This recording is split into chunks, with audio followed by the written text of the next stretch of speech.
One man, one fighter. 21 enemy planes. His fuel is gone. His hope is gone.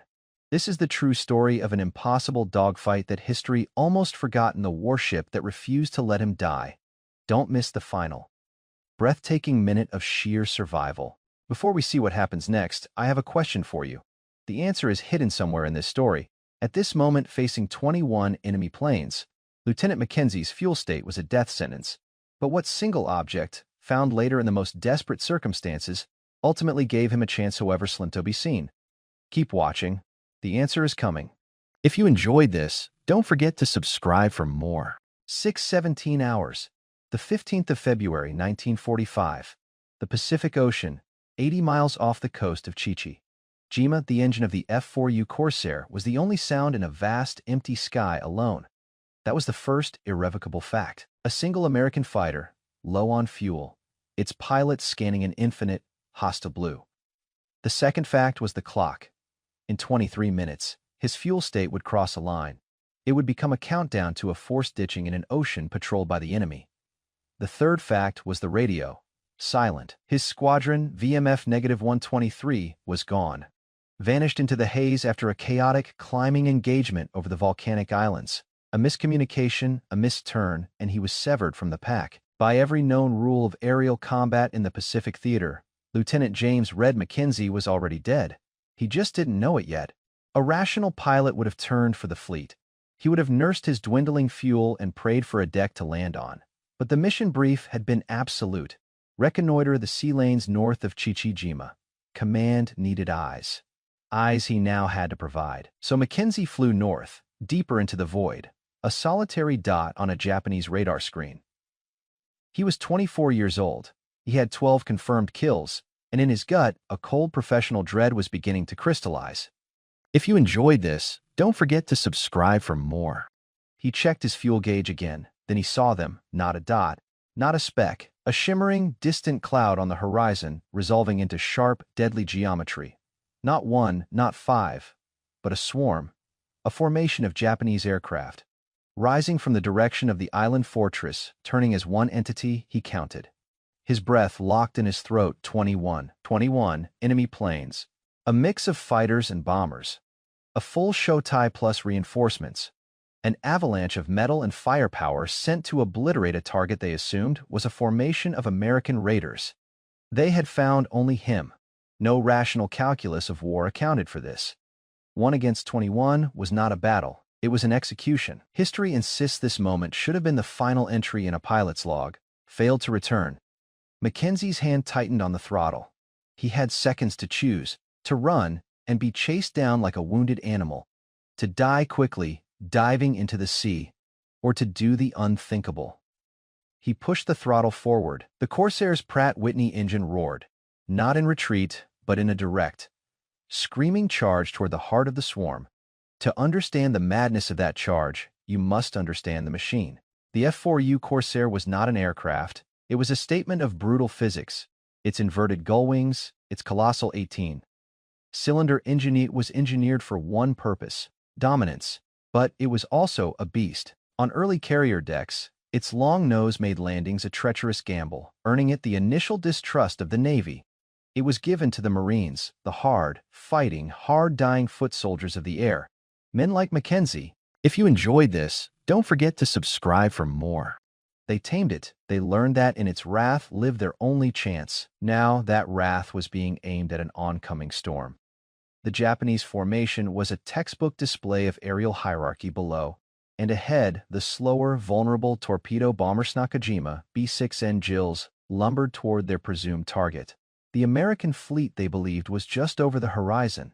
Above them, weaving protectively, were the A-6M0 fighters, agile, vicious, and piloted by men who, by 1945, were no longer the invincible aces of 1942, but were nonetheless desperate, hardened, and lethal. Their mistake was one of assumption of arrogance. Their radar had painted a contact. Their command had assumed a raid. They deployed a force designed to shatter an entire strike group. The sheer numerical overkill was a product of institutional panic. They saw a shadow and threw an army at it. Mackenzie saw the geometry of their error. They were not prepared for a single plane. They were prepared for a fleet. Their formation was tight, focused forward, a spear aimed at a phantom. He did not climb to meet the Zeros. That was the expected and fatal move. Instead, he kept his altitude, his Corsair a dark streak against the water, and pointed his propeller directly at the lead element of bombers. His calculus was inhuman. To survive the fighters, he had to first attack the formation they were sworn to protect. If you enjoyed this, don't forget to subscribe for more. He had to make himself the center of a hurricane. The Japanese wing commander, riding in the lead bomber, would have seen it. A lone American not fleeing but accelerating. A single defiant arrow flying against a tidal wave. Radio chatter would have exploded across the Japanese frequency. The Zeros above would have peeled off diving. But their dive was reactive, chaotic. They were now trying to intercept a target that had already penetrated their outer layer. Mackenzie's world shrank to his gun sight. The lead Jill swelled, massive and detailed. He could see the glass of the canopy, the dark mouth of the torpedo bay. He had maybe 8 seconds of fuel for his guns before he had to break. 8 seconds to commit an act of war so audacious it would fracture the enemy's reality. His thumb hovered over the trigger. The first Zero opened fire from his high left tracers, stitching the air behind his tail. The tracers were a white-hot lattice, passing close enough to feel the heat through the cockpit glass. They were a warning shot, a predator's display. The Zero pilot expected panic, a break, a desperate evasive maneuver that would make the Corsair an easy kill. Mackenzie ignored them. His entire being was funneled into the circle of his gun sight. The lead Jill was no longer an aircraft. It was a set of coordinates, a confluence of speed, angle, and destiny. In that moment, the screams of the diving Zeros, the frantic voice of his own fear, the shuddering fuel gauge of it vanished. There was only the mathematics of destruction. The carbine's magazine ran dry. The bolt locked back on an empty chamber, a deafening silence in the microcosm of his foxhole. The metallic ping of the ejected clip was lost in the chaos. He had fired 15 rounds in less than half a minute. A spread of 4 dark shapes lay crumpled in the mud before his position, creating a shallow, accidental barrier. But the charge was not a single wave. It was a continuous flood. More figures poured through the gaps, leaping over their fallen comrades. Rick's hands moved on instinct, fumbling for a fresh 15-round magazine from his pouch. His fingers, slick with sweat and rain, found the stamped metal. The act of reloading, a drill practiced 1,000 times in training, now felt agonizingly slow, a lifetime spent in profound vulnerability. A Japanese soldier, seeing him occupied, broke from the main flow and charged directly at the foxhole, bayonet aimed at Rick's chest. The bomber pilots instinctively veered away from the point of impact, breaking their disciplined line.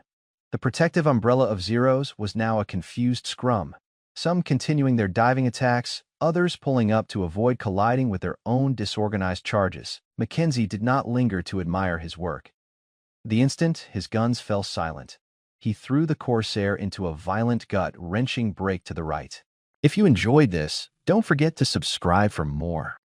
G-forces crushed him into his seat, his vision tunneling to gray. Cannon shells from a second Zero ripped through the space his fuselage had occupied a half-second before.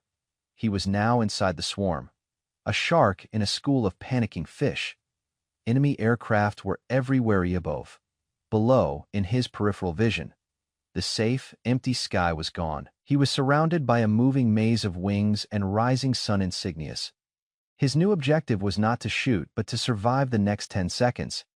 He needed the chaos to work for him. He needed every Japanese pilot to see a different, immediate threat, their own comrades, crossing flight paths, blocking firing solutions. He dove, not for the ocean, but through the heart of the scattered bomber formation. A Jill filled his windscreen, then flashed past his wingtip, close enough to see the rivets. A terrified gunner in another bomber fired a wild, unaimed burst that passed harmlessly 100 feet away. Mackenzie was no longer a pilot. He was a catalyst, injecting pure, disorienting panic into a rigid system. The overconfident hunters were now scrambling to avoid mid-air collisions, their radios screaming with confusion and alarm. But one hunter, cooler than the rest, had anticipated him. A Zero had cut inside his turn, waiting. As Mackenzie leveled out from his dive, he saw it, framed perfectly in his mirror. Its nose was already glowing with the muzzle flash of its 20mm cannons. The 20mm shells did not whistle. They thudded.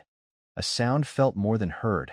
Deep concussions in the air that hammered the Corsair's airframe. The first burst was a near miss, but near in aerial combat is a measurement of millimeters and milliseconds. Shrapnel from the exploding cannon rounds peppered the Corsair's right wing and fuselage. The aircraft jolted as if struck by a giant's fist. A warning light hydraulic pressure flickered to life on the panel, then went dark, its circuit severed. Mackenzie reacted not with thought, but with spinal instinct. He hauled the stick back into his gut, commanding the Corsair into a vertical climb. It was a move that defied the energy tactics of the dogfight. The Zero, lighter and more nimble, should have been able to stay with him, to hang on his tail and finish the kill. But the Corsair had one raw, undeniable advantage: power. Its massive engine, screaming at war emergency power, thrust the 2-ton fighter upward like a projectile. The G-force was crushing, driving the blood from his head, blurring his vision into a murky tunnel. He fought against blackout, his muscles straining, his breath a ragged grunt. The Zero pilot, disciplined and skilled, followed. But for a critical 2 seconds, the Zero's nose blocked his view. He saw only the underside of the American plane. He did not see Mackenzie's next move. At the apex of the climb, as the Corsair's speed bled away and it began to shudder on the edge of a stall, Mackenzie kicked full left rudder and slammed the stick to the right. The world outside the canopy became a violent, spinning blur of blue sea and white cloud. The Corsair fell into a snap roll, pivoting around its central axis like a barroom brawler throwing a wild, unexpected punch. It was an ugly, brutal maneuver, one that risked tearing the wings from the aircraft. It was also completely unpredictable.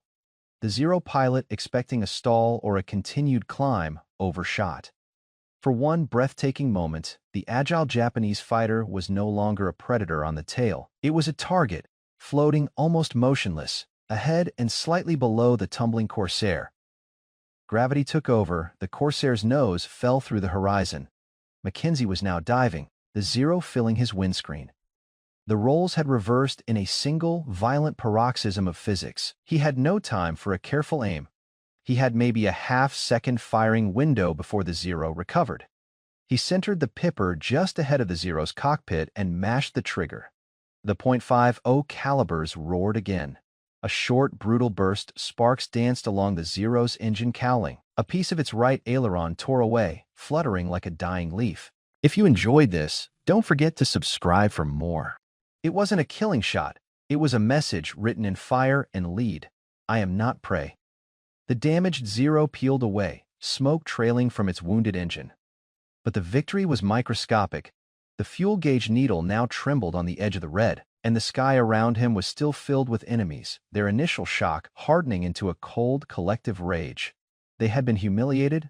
A solitary plane had broken their formation, damaged a bomber, and wounded a fighter. Now, the remaining 20 pilots understood the truth. This would not be a quick kill. It would be a ritual dismantling.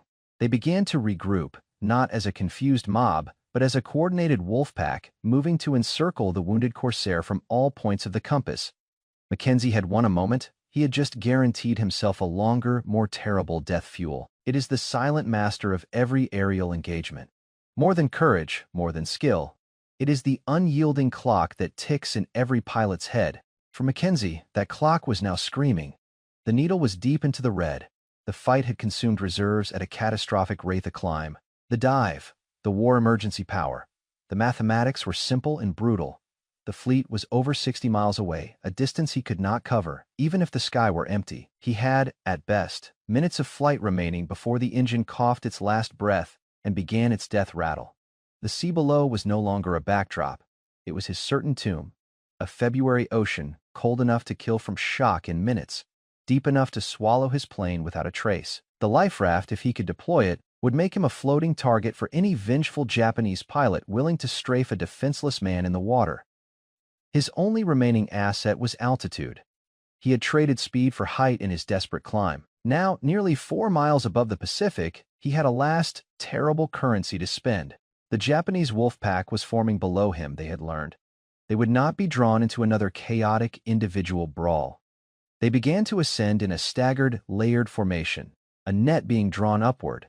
They could afford to be patient. They had fuel, they had numbers, they had seen his damaged aircraft. Their tactics shifted from overwhelming assault to systematic entrapment. They would let him exhaust himself, let the fuel crisis do their work, and then pick him apart. Mackenzie looked from the fuel gauge to the climbing enemy to the vast, empty horizon where the fleet should have been. Every rule of survival screamed at him to dive, to run west, to stretch his glide toward home until he splashed into the sea. But a colder logic asserted itself, a logic forged in the furnace of the last 4 minutes. If he ran, he would die tired, chased down from behind. If he stayed, he would die quickly, surrounded. There was a third option, an option that belonged not to the pilot's manual, but to the manual of a siege defender facing certain annihilation. If the walls are falling, charge the artillery. He rolled the Corsair onto its back, the world inverted. Sea became sky, sky became sea. In that disorienting posture, he pulled the stick back, beginning a split. Say diving, inverted half. Loop that would point him not toward the fleet, but directly back down into the very center of the ascending Japanese formation. It was an act of pure tactical nihilism. He was not attacking to escape. He was attacking because attack was the only form of existence left to him. He was spending his last ounces of fuel and altitude to buy 1 more minute of defiance. The Corsair shrieked as it dove, building speed at a terrifying rate. The airframe groaned in protest. The damaged hydraulic line, head forgotten about, finally gave way, a fine, oily mist coating the inside of the canopy. He was a falling blade, aimed at the heart of the pack. The Japanese pilot saw him coming. The neat, ascending net dissolved as individual aircraft broke to avoid the screaming. Inbound mass of metal, Mackenzie didn't pick a target. He picked a path, the densest cluster of enemy silhouettes. His thumb found the trigger. At 400 yards, he fired a long, sweeping burst, not aiming, but hosing the sky with fire, forcing every plane in his arc to flinch, to turn, to break. He was through them again, the blur of rising sun insignias, a kaleidoscope of near misses. He pulled out of the dive so low over the water that his prop wash churned the ocean's surface into a white scar. He was now at sea level, speed bleeding off, engine beginning to sputter from the fuel starvation. His violent maneuvers had induced, behind and above him, the enraged Japanese pack wheeled for the final kill. The battle's epicenter had moved past him, deeper into the American perimeter around the airfield's fuel dump. He could hear the concentrated fury of the fighting, the crump of mortars, the sustained roar of a Fay-caliber machine gun finally brought to bear. But his immediate world was a pocket of eerie, relative quiet, littered with the dead and the dying. He was no longer defending a position. He was surviving in a no-man's land that had been created behind the lines. Shadows moved in the smoke, some American, some Japanese, all disconnected, all hunting. The cohesive Jokosai had shattered into 100 individual fights. He crouched in the ruined foxhole, holding a dead man's rifle, an imposter in his own story. A voice, American, ragged with stress, called out from the darkness to his left. "Hey, in that hole, you alive?" The Japanese pack was reforming behind him, sensing the kill. They saw his desperate turn toward the rock. They saw the sluggishness of his response. The Corsair was a wounded animal, limping for the barest scrap of shelter. A0, more aggressive than the rest, dove ahead of the pack, its pilot eager to claim the final kill. He came in low and fast, cannons blazing, aiming to cut Mackenzie off from the rock. Mackenzie had no speed to evade, no power to climb. He had only one option left. He yanked the stick back, forcing the Corsair into a last shuddering stall turn, using the rock as a pivot. The Corsair bled the last of its energy, its nose swinging around in a grotesque parody of a combat maneuver. The attacking Zero's cannon fire, meant for his cockpit, instead chewed a line of geysers across the water where his tail had been. The Zero pilot, committed to his pass, flashed past inches from the Corsair's wing, and in that moment the rock became a weapon. "Jesus, Mary, and Joseph," the corporal breathed. "You hold this whole sector." Rix just shook his head, unable to form the words. He hadn't held anything. He had simply refused to die. "We're pulling back to the secondary line at the fuel dump," the corporal said, his eyes scanning the gloom. "They're forming a strong point. Can you move? Can you fight?" The question was absurd. Rick's body trembled with spent adrenaline. He looked at the Arisaka in his hands, a weapon with which he had never fired a shot. He had 2 rounds left in a bent carbine he no longer held, and a bayonet fixed to a rifle he didn't know how to use effectively. Yet to stay was to die. He nodded. The retreat was not a movement, but a scavenger's crawl through a landscape of wreckage. They used craters, bodies, and shattered equipment for cover. The corporal led his Thompson snapping short, punishing bursts at any movement that seemed hostile. They broke off their immediate attack runs, pulling up to avoid the same fate, circling the rock at a safer distance like wolves wary of a trapped bear's last lunch. They had him. He was going into the water. They could afford to watch, to strafe his life raft, to ensure he drowned. Mackenzie's hands worked the dead controls, nursing the last whispers of lift from the Corsair's wings. If you enjoyed this, don't forget to subscribe for more. He aimed for the lee side of the rock where the water looked slightly calmer. The ocean rushed up to meet him.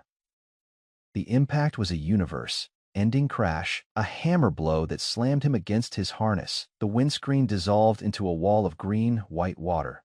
The world turned cold, dark, and roaring. He was underwater, disoriented, the cockpit already flooding. The Corsair, mortally wounded in the sky, was now committing suicide in the sea, dragging him down into the black pressure. The cold was a physical assault. It drove the air from his lungs, a shock that triggered pure animal panic. Salt water poured into the cockpit, swirling around his waist, rising with terrifying speed. His training fought through the instinct to thrash, harness, release. His fingers, numb and clumsy, found the quick-release lever of his seat straps. He pulled. Nothing. The mechanism, jammed by the force of the impact or corroded by the sea spray, held fast. He was shackled to a 2-ton anchor. The water was at his chest now, the pressure immense. The Corsair was sinking nose first, dragging him into a deepening twilight. Light from the surface filtered down and wavering, mocking shafts. He could see the silhouettes of Japanese aircraft circling above, dark crosses against the bright ceiling of the water. He pulled the lever again, throwing his weight against it. Metal groaned. It didn't budge. The cold was a physical assault. It drove the air from his lungs, a shock that triggered pure animal panic. Salt water poured into the cockpit, swirling around his waist, rising with terrifying speed. His training fought through the instinct to thrash, harness, release. His fingers, numb and clumsy, found the quick-release lever of his seat straps. He pulled. Nothing. The mechanism, jammed by the force of the impact or corroded by the sea spray, held fast. He was shackled to a 2-ton anchor.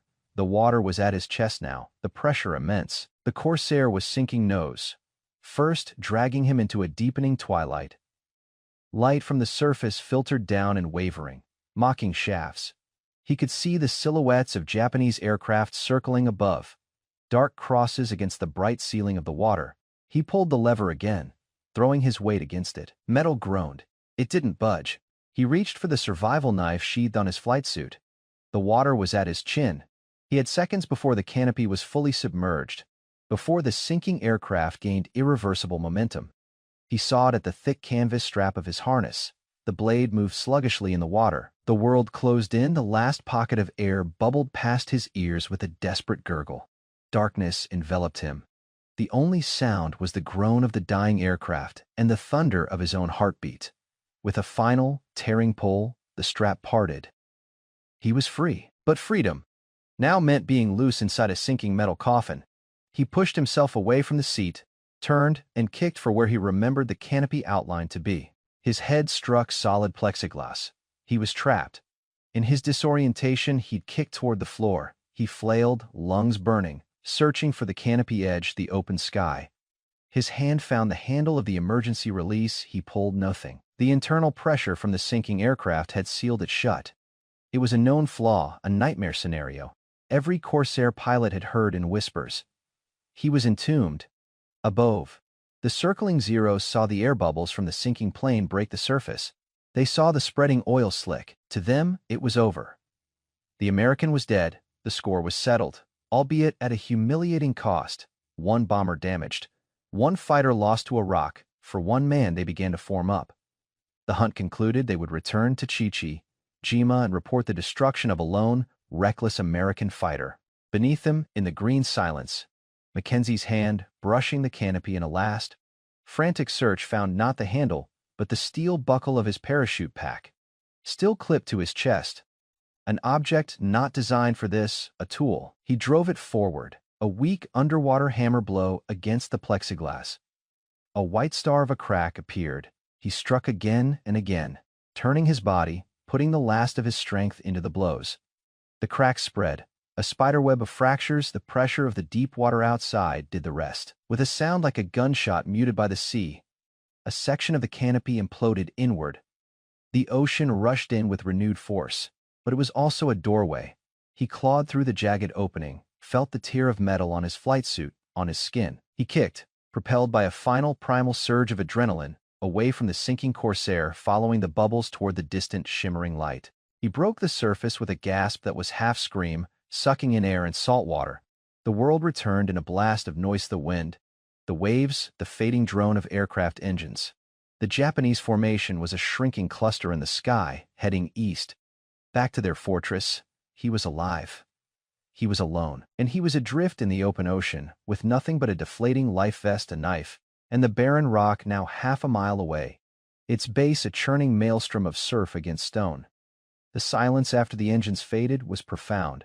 It was the silence of abandonment. The sea, which had moments before been an arena of shrieking metal and fire, was now just a vast heaving desert of water.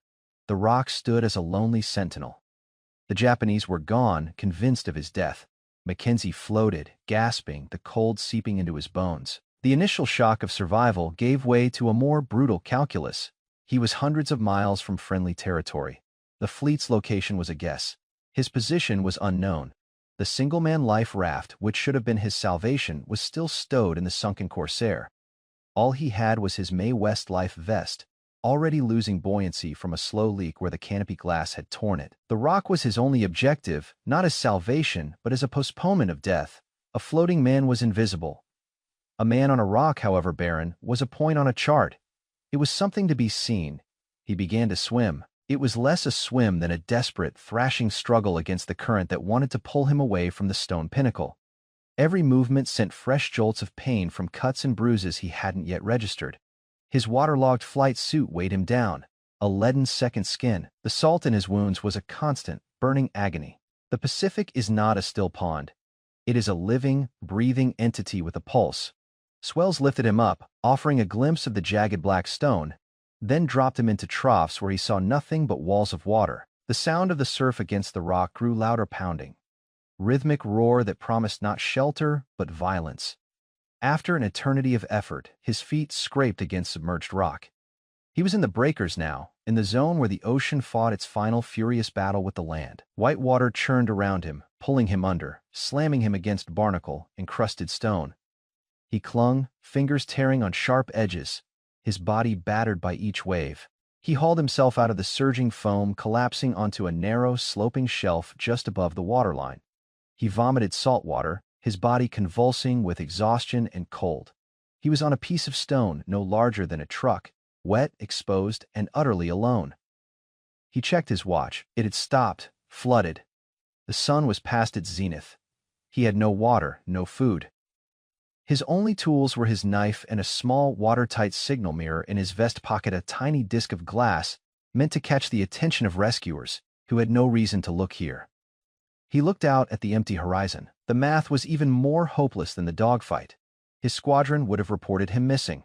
The fleet, engaged in its own operations, would assume he was lost at sea. The search area would be millions of square miles. No one would think to look for a living man on an uncharted seamount. He was not saved. He had merely exchanged a quick death for a slow one, dehydration under a punishing sun, exposure to the night cold, or discovery by a Japanese patrol boat, which would either machine, gun him, or take him to Jima, an island fortress known for the torture and execution of captured airmen. Answer to the earlier question. This mirror, a small disc of glass in his vest pocket, was the object. It was the tool that allowed his desperate signal to be seen across the miles of open ocean, the chance he needed when all other hope was gone. On the horizon, a tiny smudge of smoke appeared. He pulled the signal mirror from its case. He held it up, catching the sun. He flashed it toward the empty west, toward where he prayed the fleet might be. A pointless, repetitive gesture, a flicker of light in an ocean of blue. He did it again and again, not because he believed it would work, but because the act of signaling was the opposite of surrender. It was the last thread connecting him to the world of the living. As long as he flashed the light, he was still a combatant. He had not yet been erased. On the horizon, a tiny smudge of smoke appeared. The smoke was a faint gray pencil line on the western horizon. It could be anything. A storm cloud, the wake of a distant squall, or a ship, friend or foe. The calculus of survival now shifted from the elements to identification. Mackenzie's hand, trembling from cold and fatigue, raised the signal mirror again. He focused the reflected sunbeam, a brilliant, dancing star of light, and aimed it at the smoke. 3 long flashes. Pause. 3 more. The universal distress signal, repeated into the void. He watched, every muscle tense. The smoke smudge grew no larger, gave no sign of turning. It moved on a steady northeasterly course that would take it miles south of his position. It was a ship on its own business, oblivious to the tiny, desperate sparkle of light from a rock in the ocean. Hope, that most dangerous of emotions, began to curdle into a deeper despair. He lowered the mirror. The effort felt monumental. The reality of his situation settled upon him with the weight of the stone itself. He was a castaway in the most literal, biblical sense. The sun began its slow descent, and with it would come a cold that would leach the last warmth from his battered body. But then, a miracle. A flicker of light, impossibly bright, answered from the direction of the smoke, a deliberate, flashing reflection, sun-off glass or polished metal.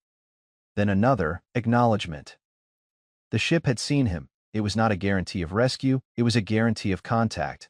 The vessel began a slow, wide turn, its heading altering subtly, the smoke plume shifting against the sky. It was coming. A new, razor-sharp fear sliced through the numbness. What flag did it fly? The geometry was wrong for a direct route from the American fleet. This vessel was coming from the southwest, from a vector that could also intersect with Japanese-held islands. The silhouette, as it grew, was low and lean. A destroyer, a cruiser. The details were still blurred by haze and distance. Mackenzie fumbled for his .45 pistol, still holstered at his hip. The seawater had ruined it. It was a useless lump of corroded steel. His knife was his only weapon against a warship. It was a joke. He was now completely exposed on the rock. If it was Japanese, they would not need to take him prisoner. A single burst from a deck machine gun would end him where he sat. His only chance would be to slip back into the water, to hide among the treacherous rocks at the base and hope they assumed he was already dead. The ship drew closer. He could make out its profile now. A single stack. A sharply raked bow. A superstructure bristling with what looked like 5-inch gun mounts. And then, the color. Not the haze gray of the American fleet, but a darker, almost black shade. A camouflage scheme of deep blues and blacks. His blood ran colder than the sea. It was a Japanese Fubuki class destroyer, one of the fastest, most deadly ships in the Imperial Navy. A hunter. It slowed, turning its broadside toward the rock. From this range, he could see the crew on deck, small figures pointing. The ship's signal lamp began to blink, a staccato of light in the gathering afternoon. A message. In Morse, but not in Japanese. In English. The flashes were crisp, professional.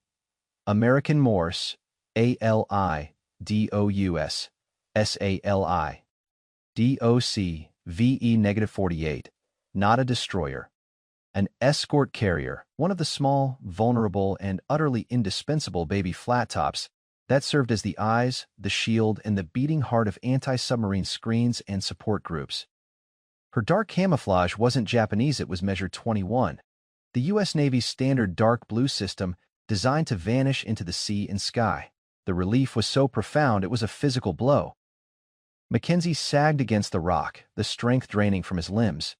He raised a trembling hand in acknowledgement, but the USS Alito did not launch a boat.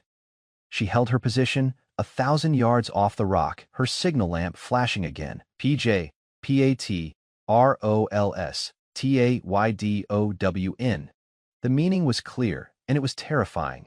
A Japanese patrol air or CWAS in the area. The Alito was a floating airfield, but she was also a slow, lightly armored target. Stopping dead in the water to pick up a pilot made her a sitting duck. Her captain was telling him to remain hidden. Rescue was not immediate, it was conditional. Mackenzie watched as 4 F-6F Hellcats, the Alito's combat air patrol, roared off her short deck. They climbed swiftly, fanning out in a defensive screen. The carrier then began to move, not toward him, but in a wide, cautious circle around the seamount, her lookouts and anti-aircraft gun crews scanning the skies with an intensity he could feel even from a distance. If you enjoyed this, don't forget to subscribe for more. He was so close. A mile of water separated him from safety. Yet that mile might as well have been a continent. He was a liability, a piece of unfinished business that could cost the lives of hundreds of men if the enemy appeared. He flattened himself against the rock, the cold stone leaching the last warmth from his body. The adrenaline of the fight, the swim, the discovery, was gone. In its place was a deep, trembling exhaustion and a hyper-alert dread. Every distant drone of an aircraft engineerial or imagined made him tense. Every shadow on the water was a potential periscope. Time lost all meaning. He watched the Alito steam her patient. Protective circles. He watched the Hellcats weave patterns in the high blue. The sun dipped lower, painting the sky in oranges and purples. The beautiful Pacific evening was a lie. It was a curtain behind which anything could be hiding. Then, one of the circling Hellcats suddenly broke its pattern. It rolled into a steep, diving turn, its engine note rising to a scream. The other three fighters banked sharply, converging on a point to the east. The Alito's alarm gong sounded, a faint, tinny clanging carried across the water. Her deck became a frenzy of activity. More Hellcats were rushed to the bow for launch. The ship increased speed, turning to present her stern to the threat to launch aircraft into the wind. They had been found. Mackenzie saw them then, 4 specks, low on the eastern horizon, growing rapidly. Not the distinctive outline of Zeros, broader, heavier He Val dive bombers. Outdated, but still deadly in a swarm against an unescorted carrier. They were in a shallow dive already, aiming straight for the heart of the Alito. The rescue was over. The battle had begun again, and he was chained to the rock, a spectator to the destruction of his only hope, the world compressed to the geometry of attack. The 4 Vals, in a tight echelon, ignored the scrambling Hellcats. Their doctrine was sacrificial: press the dive at all costs. Their target was the Alito, an island of flight deck and fuel and munitions in an empty sea.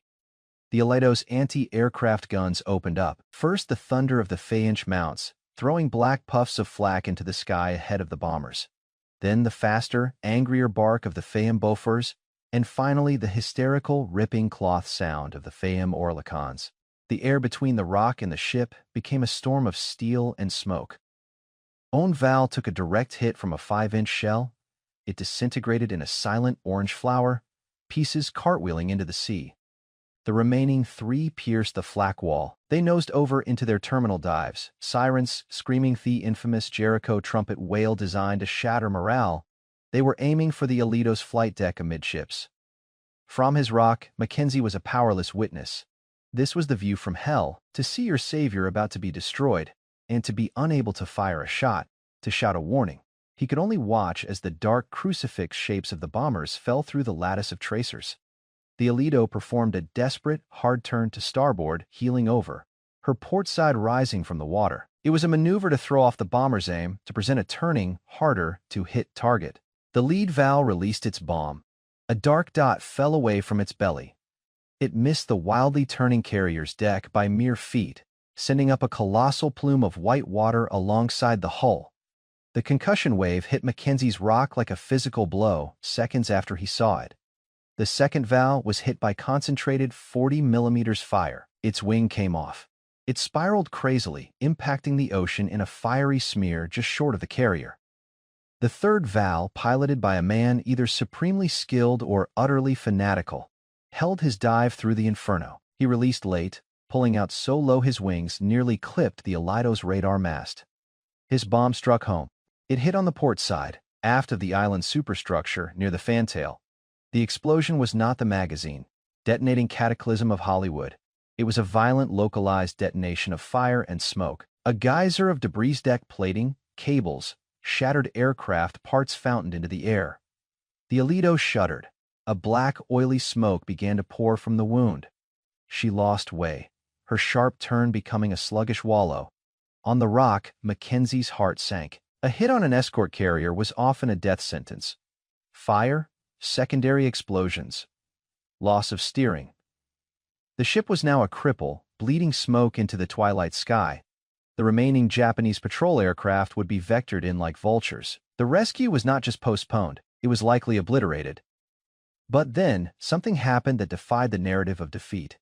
Through the smoke, the Alito's signal lamp began to flash again, steady, insistent, ignoring the chaos, the firefighting crews, the screaming of wounded men.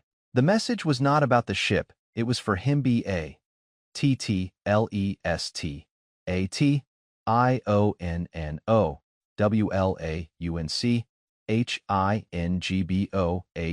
the captain, his ship burning under possible renewed attack, was still trying to save one man.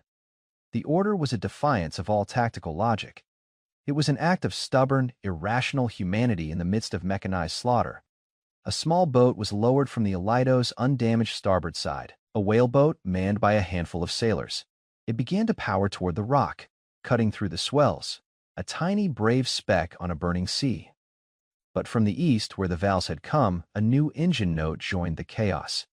Lower, faster, a single sleek fighter skimming the waves. A Mitsubishi J2M Raiden. A land-based interceptor, fast and heavily armed.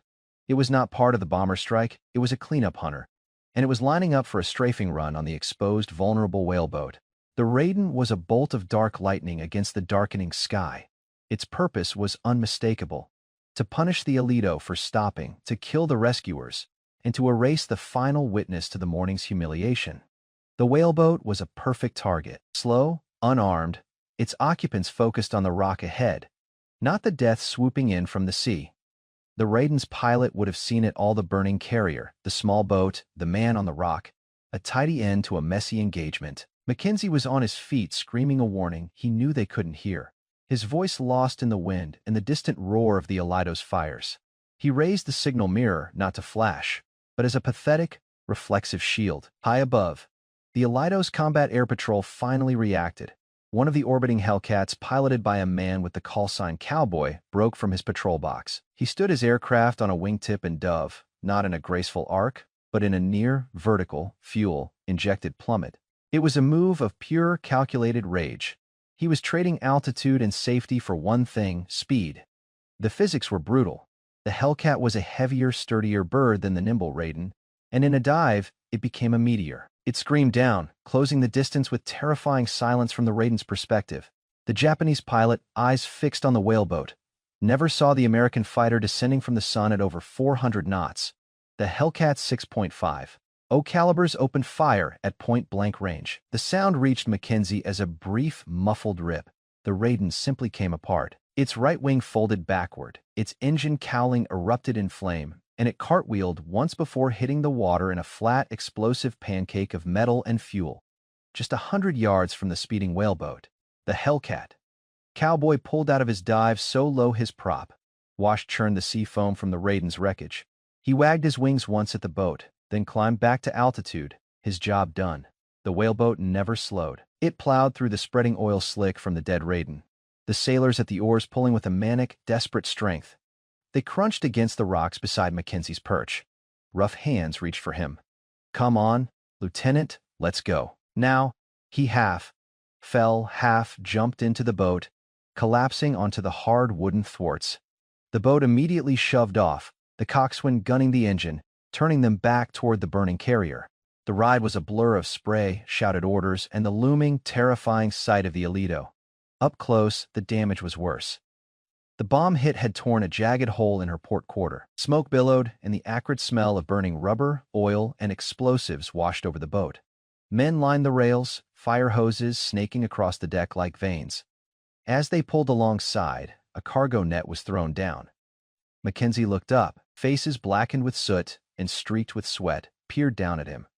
No smiles, only a grim, shared urgency. The ship was wounded. Every man aboard had a job to do. He was now part of the burden. He climbed, his muscles screaming in protest. Hands grabbed his flight suit, hauling him unceremoniously over the rail. He collapsed onto the steel deck, gasping. A chief petty officer stood over him, not offering a hand up, but assessing him like a piece of critical damaged equipment. "Can you walk, sir?" Mackenzie nodded, pushing himself up. "Good. Sick bay's forward. Report there. Then stay out of the goddamn way." It was not a welcome. It was an induction. The romance of rescue was dead. He was aboard a wounded warship, fighting for its life, and his survival was now tied to hers. As he stumbled toward the superstructure, the Alido's klaxon sounded again. 3 long blasts, general quarters. All hands, the fight was not over. The searchlights were fingers of white fire, scraping across the black ocean, seeking, finding, and finally locking onto the Alito. They illuminated her like a spectral monument, the listing deck, the smoke, the frantic movement of her crew. They were the prelude to a naval execution. The enemy had closed the range under cover of dusk. A cruiser and 2 destroyers, their silhouettes now visible as hard, angular cuts against the star-lit horizon. The cruiser's main battery turrets began to swivel, aligning with the trapped carrier. The mathematics of gunnery were about to replace the chaos of aerial combat at this range. Their 8-inch shells would tear the Alito apart in minutes. On the Alito's bridge, the decision was instantaneous. The captain's voice, still preternaturally calm, crackled across the deck. All engines, emergency flank. Hard to port, launch all remaining aircraft. Now the ship shuddered as her engines, pushed beyond design limits, drove her into a desperate weaving turn. She was presenting her narrow stern to the enemy, a harder target buying seconds. Her own 5-inch guns, manned by teenagers and veterans alike, began to fire back, not to hit, but to spoil the enemy's aim, throwing up waterspouts in the line of fire. But the true response was already in the air. The Avengers and Hellcats, just launched, did not form up. They attacked immediately, individually, a swarm of hornets descending on the wolves. It was a night attack against warships, one of the most desperate and deadly missions in the Pacific. They dove through searchlight beams and torrents of anti-aircraft fire. Mackenzie, clinging to the railing, watched it unfold. He saw an Avenger, its wing on fire, steady its run and drop its torpedo into the path of the lead destroyer before cartwheeling into the sea. He saw a Hellcat strafe, a cruiser's bridge, its tracers walking a line of sparks across the metal superstructure. The night erupted in a cataclysm of fire. A torpedo hit the cruiser amidships. A pillar of flame and seawater vomited into the sky. One of the destroyers, its attention split, was bracketed by the Alito's guns and took a crippling hit to its engine room. The Japanese squadron, expecting a finishing blow, had instead walked into an ambush of the Alito's last, furious children. The coordination broke. The searchlights wavered. The cruiser, wounded, began to withdraw, laying a smokescreen. The Alito, streaming smoke and trailing oil, limped into the cover of night, her crew fighting to contain the fires, to shore up bulkheads, to keep her afloat. Mackenzie slid down the bulkhead, sitting on the deck. The vibrations of the engines were the heartbeat of a living thing that refused to die. Around him, men collapsed where they stood, spent or returned to their grim work with silent endurance. He had survived 21 enemy aircraft. He had survived the sea. He had been rescued against impossible odds, and he had been delivered onto another certain death, only to witness a defiance that saved them all. A corpsman found him later, asleep against a crate of 40mm shells. He was taken to a real bunk, given dry clothes. The ship's intelligence officer debriefed him the next morning, recording the details of his solo engagement in a terse official report. The story would become a footnote, a wild tale swapped in ready rooms, often met with skepticism. He stood on the deck the following day as the Alito, still smoking, rendezvoused with a tug and 2 destroyers for a perilous journey back to Ulithi Atoll. The sea was calm, the sky was empty. There was no glory in it, only the stark, bare fact of persistence. He had not been heroic, he had been stubborn. The Alito had not been triumphant.